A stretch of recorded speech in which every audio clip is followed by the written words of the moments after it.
How's it going, folks? And welcome back to Newcastle in the Future. This is part number 3. Today we are looking 25 and 50 years into the future. This is in fact the 49th video at Newcastle, which is a bit of a dissatisfactory number to end on, if I'm being completely honest. But you know what? We're going to make the best of a bad situation. I'd love to get to 50, but it's not going to happen now. I feel like a third in the future video is all that we really need. And while we are back today, 25 years in the future, and good news, in the 10 years since last time out, Pochettino has finally left the building. And in fact, it's Yunus Musa, who is a bit of a wonder kid in Football Manager at the start of the game, who is now manager of the club, someone who started his managerial career at Sevilla, and after 3 years, moved to Newcastle, and he's been here for the 6 years since. He actually looks okay. I don't want to big him up too much. He doesn't look amazing, but yeah, he's not doing too bad, the 48-year-old goalkeeper. As for how Newcastle have done over the last few years, well, here we are. Of course, we left things in 1941. No, 2041. That sounds like it's in the future. That's because it is. And the team had just had a tycoon takeover, you may remember. That happened, of course, with Mathieu Dupont taking over as owner. And, in 2044 and 2045, he scaled down his funding, but not before they won back-to-back Premier League titles. That's right, Newcastle back in the big time, back on top. What I am pleased to report is that ever since we left the club, the team has never finished outside the top 4 in 25 years. So if you were worried that me or Pochettino was kind of going to have the Arsene Wenger or Alex Ferguson effect, where the long kind of manager who's been there at the club a while leaves and the club falls into disrepute was going to happen, that's not happened here, which is often a pretty promising sign. In terms of Champions Leagues, though, no success, I'm afraid to say, since 2033. The most recent winner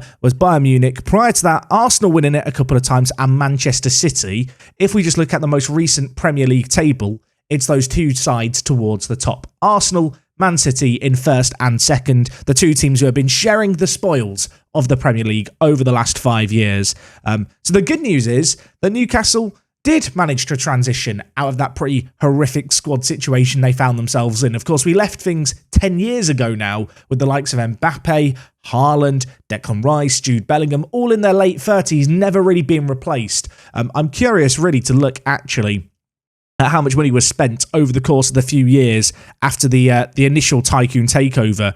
You can see here in 2041, they spent £454 million, only sold 143 million. And whilst it doesn't quite match the spending that I did once upon a time at the club, that £300 million investment, I'm sure, is a big, big reason why they did as well as they did. Noah Persson was their big signing back then. He joined 10 years ago for £155 million.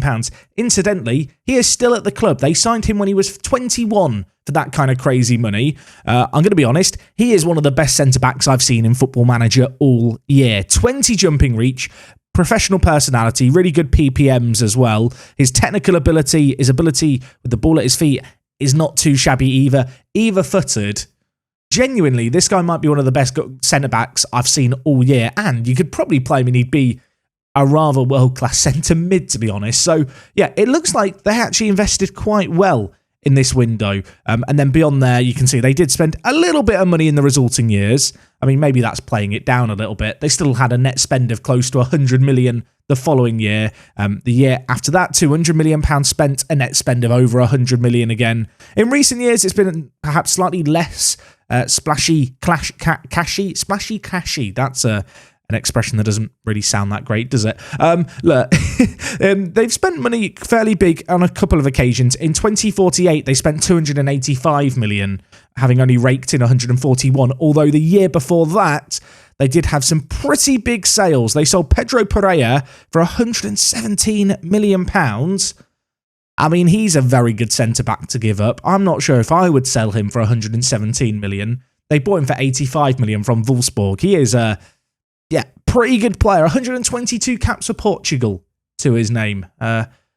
He's not that shabby. I want to look at the Newcastle United best 11 and see how many of our players actually survived in all of this.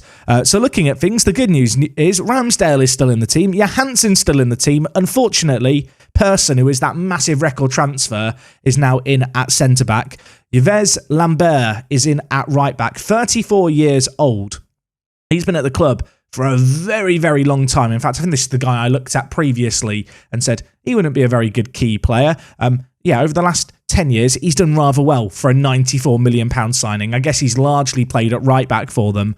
Volkan Kalkan has been their left back, although recently he made a controversial switch to move over to Arsenal, where, of course, he's now won a Champions League and, Premier League since. Kylian Mbappe and Haaland in on the right-hand side. Camavinga and Bellingham in the middle. Pinot is a left-hand-sided player who is a Frenchman who's been at the club for almost a decade now, signed for 83 million. He's done pretty well over the years. 18 assists to his name this most recent year. And in at defensive mid, there is Erno Terrasranta. I hope I've done that name justice. Apparently, that's an English name. I'm telling you now, that's not. That actually looks Finnish to me. Is he part Finnish? He is part Finnish.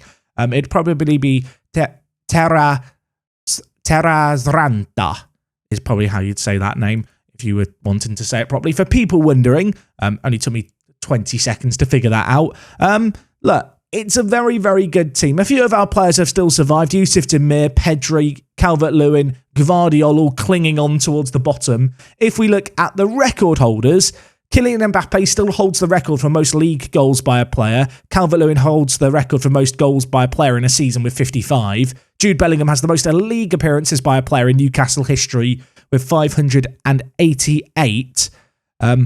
It's kind of interesting to note that we've still got quite a few record holders here from our time in charge. Stuff like Ramsdale's record number of clean sheets. In fact, that wasn't with us. He kept 34 clean sheets in the season. I'm going to claim some of the credit purely because I signed him to the club. Obviously, Luca Digne with 32 assists. Jude Bellingham, 17 Player of the Match awards towards the end of his career is absolutely silly. I'm sure there's a load of other records here that I've not quite spotted, as always with these kind of videos. If there's anything that I don't see that you spot, please let me know about it. I only have 2 pairs of eyes. Between all of you watching at home, we have about 40,000 pair of eyes. So there's always going to be stuff that you spot that I haven't. All in all, though, I'm really surprised they're still in the top 4. I'm sure that the Tycoon takeover helped quite a lot. That £300 million that they had to spend certainly went a pretty long way to steadying the ship, perhaps. Worth noting, the team are still playing at St James's Park. The use capacity is 52,000, which I don't think is that much larger than it is at the start of the save game. I'm not sure what the expansion capacity is at St James's Park. Somewhat surprised they've not moved into a new stadium over the last 25 years, but sometimes that's just the way it goes, I suppose. Anyway, we are going to go forward to 2076, 50 years in the future. Let's see how Newcastle are doing, and let's see if Yunus Musa is still in charge and outdoing Pochettino's record, shall we? So 50 years in the future, Newcastle are still winning Premier Leagues. That is right, folks. Newcastle, top of the league, 102 points. And look at this recent era of dominance. The year is 2076. And for 6 of the last 7 years, Newcastle have won the league. Worth noting that Man City and Arsenal still the 2 other dominant teams. It doesn't feel like the status quo, at least at the very top, has shifted much over the last 25 years since we were last here. In terms of Newcastle United, well, the natural question is, have they still got funding? And the simple answer to that is they have, and that is because they had a Tycoon takeover in 2061. That's right, they've got a third Tycoon owner in this simulation, and he's been investing into the club for the last 15 years. He has just recently scaled down his funding, but not before he has absolutely bankrolled success at this club. In terms of the Champions League, I think they've won it 5 times since we were last here. 2057 was the first of those wins, and then in the last couple of years, 2066, 2068, and 2072, and 2075. Most recently, blimey, Newcastle have won it, and they actually beat Arsenal in the final on that occasion. Just a crazy, crazy level of dominance. Not many finals lost, in fact. They haven't lost a single final in the Champions League since they've started getting into them again. I suppose they've got rid of the WorkTheSpace DNA that likes to bottle those kind of big games. But no, what a crazy, crazy way for this team to continue to develop. Club World Cup wise, not won it in recent years, but have won it 4 years in total, of course. 2 of those coming right around my era of being in charge. One of them was one under me. In terms of the team itself, if we just have a look at their players, Naturally, they have just won the Premier League, so you'd expect them to be quite good. What I would say is they are approaching probably another rebuild in terms of the player age in their team. Most of their players are kind of in their 30s now, which is perhaps a little bit of a concern. In terms of their key players, though, they've got a couple of European titans. Jose Guimero, or Guillermo, I think is how it'd be said. Please let me know. Answers on a postcard. He looks very, very good. I know a few people asked about the attribute masking that's on with this kind of simulation into the future. Basically, attribute masking is determined by the first manager that you add to the save game. So because when I played the save game, I played with attribute masking on, there isn't now a way to turn it off, which is a bit unfortunate. The actual kind of best player that we can have a good look at is Julius Facel, who is a German with 100 caps, who frankly looks absolutely ridiculous. Perfectionist personality, super well-rounded. In a bizarre way, I'd probably actually end up playing him at right back, other than the fact he's left-footed. Who trained him to play right back when he's left-footed?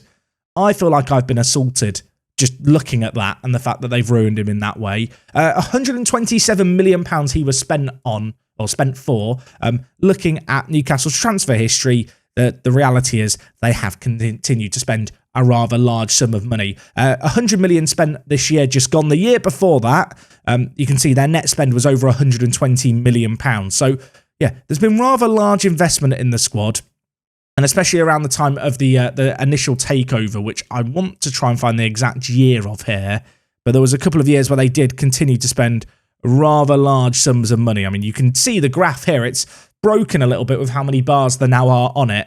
There is certainly significantly more blue than there is yellow. I think what is worth observing is during my period in charge, there is probably slightly larger blue graphs than at any other part kind of in history of the club. I guess I'm responsible for all the big spending. I'm the reason they're as big as they are now. That's what I'm going to claim. It was all needed initial investment. In terms of the overall best 11, Haaland and Mbappe survive, as do Camavinga and Jude Bellingham. Johansson is still in there, as is Ramsdale. So, yeah, pleasantly surprised to see a fair few names that we know still in the media, and, well, the club's best 11. It's not the media's best 11, but the club's best 11. They've done really, really well over the years. I think that's certainly something worth being proud of. In terms of landmarks, you might be wondering, have they moved stadiums? Well, they have. They moved to the Luke Gaffney Stadium, which holds 80,000 fans. Now, you might be wondering, who is Luke Gaffney? Why have they named the stadium after him? And, well, I had a quick look. He's not in the legends. He's not in the icons. He's not in the favoured personnel. And then it clicked. He's the owner of the club. That's right, Luke Gaffney, who took over as a tycoon, has named the stadium after himself, which, to be honest, I almost rate as a power move. It holds 80,000 fans, has 58,000 season ticket holders. Not sure what the overall expansion capacity is of the stadium, but it's nice to see the club having moved now 40 years into the simulation and 40 years after we left, and having a slightly bigger place to call home. I hope they are going to look to expand it over the coming years. In terms of their average attendances, they're quite comfortably selling out, so it would not surprise me to see it expanded in the too kind of distant future. Elsewhere, in terms of the landmarks and the facilities, you know, they've continued to upgrade things, continued to keep things at the very top of the game. When we left the club, all the facilities were fully upgraded. Obviously, if you've ever played Football Manager, you'll know as you go forward in time, they can fall behind, and so they naturally get worse as technology moves forward.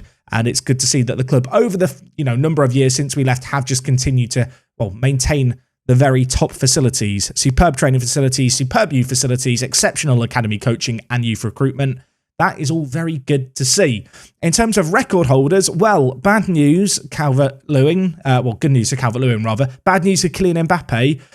Salmeron has broken Kylian Mbappe's record for league goals. He was signed for 77 million. You can see his goal scoring record here, so consistently getting into double figures. Had a period where he'd just get over 20 goals as if it was nothing. Kind of surprised they let him go on a free to Bayern Munich, aged 34. But after 253 league goals, I think you could argue that his job was done. Elsewhere, Bellingham still holds the record for most league appearances. Of course, you can look through the rest of this stuff here, but Ramsdale, Luka Dean, they all still feature. Erling Haaland, just hidden behind my face, if you were wondering, is still the biggest transfer in the club's history. Yeah, that's right. The AI in this distant future has not gone too crazy with transfers. We've not seen a leading transfer quite as big as that one that we did once upon a time with Erling Haaland. I'm going to hope this list loads here. You can see here, this is the biggest transfers in the history of this save game. The amount of money I spent on Erling Haaland in kind of hindsight, maybe a little bit questionable. I am just realising that 350 million is almost double what the next highest is. But let's not question my transfer business. We got Erling Haaland at the end of things. Interesting to note that Hendrik Folko was sold by Newcastle to Leipzig for 173 million in 59. You can see he was picked up only a couple of years prior. How much did they sign him for? He joined Newcastle for 103 million. They sold him on for 170. So good wheeling and dealing by Newcastle there. Certainly not my kind of Newcastle wheeling and dealing. I also noticed Ivor Spalding here appearing, signed from Mönchengladbach for Newcastle for £169 million. This guy is still at Newcastle. He's an England international with over 100 goals. Yeah, he looks like a pretty special player. I noticed he was in the kind of media, or not the media, the fans' best 11 in Newcastle history out on the left-hand side. So he is certainly a modern-day great at the club. And to be honest, when you look at his average ratings and how good he is, even now, aged 34, it's not hard to imagine just how good this guy probably was in his prime. I know people would get a little bit annoyed if I didn't look at the Golden Ball Award. So just to look at things here, Salmeron, the guy who we looked at previously, is, well, Newcastle's record league goal scorer. He's also won the Ballon d'Or on a couple of occasions, as has Ivan Alabe, who has since retired from football and become an assistant manager. He played for 15 years at Newcastle, so he's a little bit of a legend of the club. He won the Ballon d'Or whilst he was there. Elsewhere, you can see here, Josimar Suarez was 28 when he won it in 2058 for Newcastle United. To be honest, there's not been that many Newcastle winners over the years. Ash Harwood in 2045. Jude Bellingham then prior to that winning it in 2034. It really has been in the kind of last 5 to 10 years that the club really has reasserted its dominance on Europe with the kind of the Champions League wins and such. I also just noticed there in the year where Bellingham won it back in 2034, Musiala came third place in the Ballon d'Or voting, playing for PSG. If we look at the World Team of the Year and the overall Team of the Year, do any of our players survive in this list? Indeed, they do. Jude Bellingham is in there at centre mid. Haaland is in there up front, so a couple of our players are kind of recognisable. On the bench, Gvardiol is there, as is Kylian Mbappe, donning a Newcastle shirt, no less. I did notice there was another Newcastle player here, Pascal Boss. He played 355 games for Newcastle between 2049 and 60. He was signed for £145 million, so I imagine he was quite a good player. Kind of surprised at how few caps he got, though. Only 26 goals for the Netherlands and 74 appearances. Maybe a bit of a late bloomer. Just looking at the longer-term history in terms of league positions, you can see here, Newcastle never dropped out the top 4. Just a really consistent team. A team who, as you can see, have won the Premier League frequently over the last few years. Their media prediction was first. And what I'm learning from all of this is that I feel like I set Newcastle up for some quite good success, even if I did sabotage their finances. Although it goes without saying that, the work that Pochettino put in for 15 years shouldn't go without any credit. Obviously, Musa was there for 15 years as well. And since then, it's been Marc Huardro. That's Mark from the Racing Santander save game we did last year. He's reappeared in this save game. That's weird, isn't it? He was at the club for 6 years, and then Noah Persson, who's current manager, has been at the club for 7 years. There's definitely a culture at Newcastle to hold on to their managers longer term, which is really, really nice to see.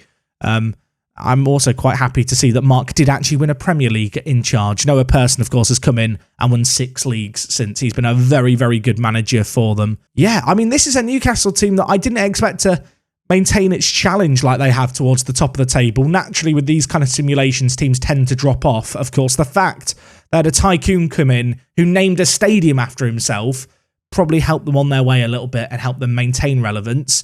At the same time, as I've said already, I'm going to try and claim some credit here for the work that I've done. But anyway, guys, I think we should leave things here. 49 episodes, 50 years after I left, we went, and Newcastle still a very, very good team, which makes me feel good inside. I set this team up for long-term success. I've seen a load of people asking about access to the save game. Just to reiterate, it's going to be available to Patreon supporters first this weekend, probably tomorrow, and then in the next week or so, just before or slightly after Christmas, the Newcastle save game will be available for everyone to download and check out. If you need access to it, you can get access to it over on the Discord server. I realised that by saying all of this at the end of a video, there's going to be loads of people who leave comments saying, can I get the save game? If you see a comment like that, please do me a favour, do the world a favour and reply to them just with a timestamp of this part of the video and hope that they click on it. Anyway, thank you for watching this Newcastle series. There'll be a video dropping in the next couple of days talking about what's next here on the channel. I know a load of people are excited to learn more. And well, until next time, thank you so much for watching as always. It is me, Jack, and I'll talk to you all in a bit. I'm out.